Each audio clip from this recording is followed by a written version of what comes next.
నీ పొగరు నీ ప్రతాపం నీ పెళ్ళం దగ్గర చూపించరా.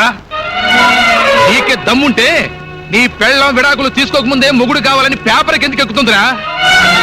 నాకు పెళ్ళం ఉందిరా, అది రోడ్డున పోయేవాడిని కన్నెత్తి చూస్తే దాని గుడ్లు పీకేస్తాను. నాలాగా నువ్వు మగాడివైతే ఇంట్లో ఆడదాన్ని అదుపులో పెట్టుకోరా. అరుస్తున్నారు, ఏం జరిగింది?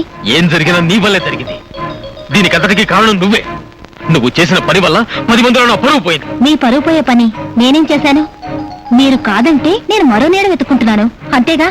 మీరు తిని పారేసిన విస్తరాకు ఎలా ఎగిరిపోతే మీకే. Shut up!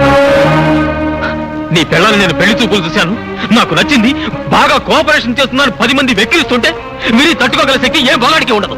అవును, మరో ఆడదాని పక్కలో మొగుడిని చూసి తట్టుకునే శక్తి ఆడవాళ్ళకు ఉండాలి అంతేగా మీరనేది. అది ఎందుకు జరిగిందో, ఎలాంటి పరిస్థితుల్లో జరిగిందో కూడా చెప్పాను. చెప్పినంత మాత్రాన నా గుండె మంట చల్లారిపోతుందా? ఇంట్లో ఆడదాని కాదని తిరిగే ప్రతి మగాడి భారీ మనసు ఓ అగ్నిగుండమే. భర్త ఇష్టపడే ఆడదానిలో ఉన్నదేంటి, తనలో లేనిదేంటి అనే భావం ప్రతి ఆడదాని గుండెని రంపోలా కోసేస్తుందండి. ఆ బాధ అనుభవించే ఆడదానికే తెలుస్తుంది. ఏం బాధపడ్డా నాకు విడాకులు ఇవ్వడానికి అంగీకరించిన తర్వాత ఈ ప్రచారాలు ఎందుకు, ప్రకటనలు ఎందుకు? మరో భర్త కోసం ఏ చేసుకోవద్దంటారా?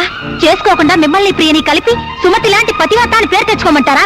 మీ మగవాళ్ళు శ్రీకృష్ణులా ఉండాలి, ఆడవాళ్ళు మాత్రం సీతలా ఉండాలి అంతేగా. నేను చాలా పొరపాటు చేశానని నాకు ఇప్పుడు అర్థమైంది. మట్టి పిసుక్కుంటూ బతికేదాన్ని మహాను.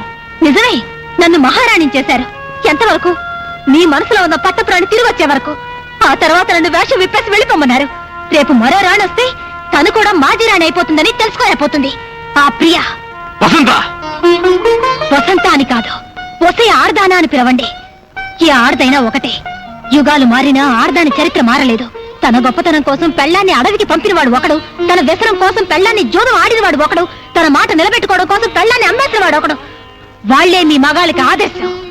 ఆర్దాన్ని ఎప్పుడూ ఒక వస్తువుగానే చూస్తున్నారు. నువ్వు హద్దు మీరు మాట్లాడుతున్నావు. అదే అదే ఆ హద్దుల్లోనే మీరు ఆడదాన్ని ఉంచుతున్నారు. ఆడది నోరు విప్పితే నీటి తప్పిన మీ బతుకులు బజార్ను పడతాయని మీకు భయం. అందుకే ఆడదానికి పాతివ్రత్యపు సంఖ్యలు బిగించి మగాడు మాత్రం తిరుగుబోతవుతున్నాడు. అంటే నేను తిరిగిపోతున్నా? భార్యను వదిలేసి మరో ఆడదాంతో తిరిగే మగాడిని అలాగే అంటారు.